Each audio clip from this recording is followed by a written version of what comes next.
یسوع مسیح ایک دفعہ اپنے شاگردوں کے ساتھ کشتی میں سفر کر رہے تھے، اور اس کشتی میں یسوع کے سب شاگرد تھے۔ تو یسوع کو وہاں پر ہم دیکھتے ہیں کہ کچھ دیر کے لیے یسوع سو گیا۔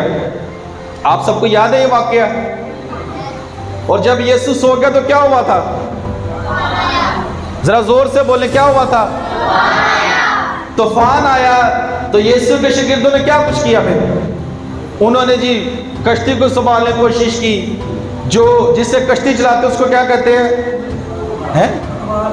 پتوال کو پکڑا کہ ہم کشتی کو ٹھیک کر سکیں۔ انہوں نے رسے ڈھیلے کیے، اس کے فلو کو ٹھیک کرنے کی کوشش، اپنی طرف سے پوری کوشش کی۔ تو کیا ہوا تھا ان کے ساتھ؟ کشتی ٹھیک ہو گئی تھی؟ پھر انہوں نے کیا کہا؟ بلند آواز سے پکار کہا، مالک اٹھ اور ہمیں بچا۔ مالک سویا ہوا تھا ان کے ساتھ، لیکن جب وہ خود ہار گئے تو انہوں نے کس کو آواز دی؟ اپنے مالک کو، اپنے استاد کو، کہ ہم مر رہے ہیں، ہمیں بچا، ہم یہ طوفان لے ڈوبے گا اور ہم مر جائیں گے۔ اور یسوع کیا کر رہا تھا؟ آرام سے کیا کر رہا تھا؟ ذرا زور سے بولے، یسوع کیا کر رہا تھا؟ لیکن جب اس کے شاگردوں نے بلند آواز سے ہار ہور کے آواز دی تو کیا کہا انہوں نے؟ کہ یسوع ہمیں بچا۔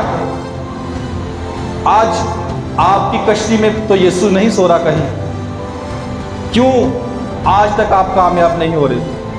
ان شاگردوں کی طرح کیوں خود کی طاقت پر بھروسہ کر کے اپنی طاقت میں لگے ہوئے ہیں؟ صبح سے لے کر شام تک محنت کر رہے ہیں، گھر میں پیسہ بھی آ رہا ہے، بیماریوں میں جا رہا ہے، پیسہ آ تو رہا ہے لیکن اس میں برکت نہیں ہے، پیسہ آ تو رہا ہے خوشحالی نہیں ہے، خدا ہاتھوں کو بابرکت تو بنا رہا ہے لیکن اس میں خوشی نہیں ہے، زندگی تو ہے لیکن زندگی میں زندگی نہیں ہے۔ ایسا کیوں ہے؟ کیا آپ کی زندگی کی کشتی میں بھی تو یسوع کہیں سو نہیں رہا ابھی تک؟ یسوع آج سے ہزاروں سال پہلے جی اٹھا تھا، لیکن کیا یہ جو خدا کا مقدس ہے اس میں یسوع ابھی تک کہیں نہ کہیں سو رہا ہے؟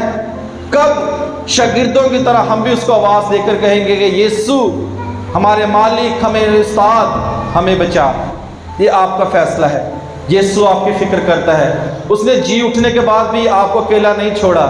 آپ کے ماں باپ، بہن بھائی، عزیز و اقارب، میاں بیوی، سب کچھ چھوڑ کے چلے جائیں گے، کسی نے ساتھ رہنے کا وعدہ نہیں کیا، لیکن جو زندہ آسمان پر بیٹھا ہے اس نے کہا ہے کہ دیکھ دنیا کے آخر تک میں تمہارے ساتھ رہوں گا۔ دنیا میں بہت سارے وعدے کرتے ہیں لیکن ایک ہی ذات ہے جو وعدوں میں سچا اور صادق القول ہے، وہ نام ہے یسوع کا۔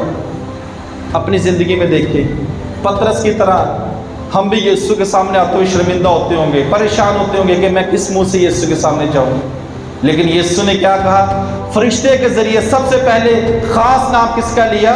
اسی پطرس کا جس نے اس کا انکار کیا تھا۔ پطرس نے ابھی یسوع کے سامنے اپنے انکار کی معافی بھی نہیں مانگی تھی، لیکن یسوع جو زندہ ہو گیا تھا پھر بھی اس کو اس کی فکر تھی۔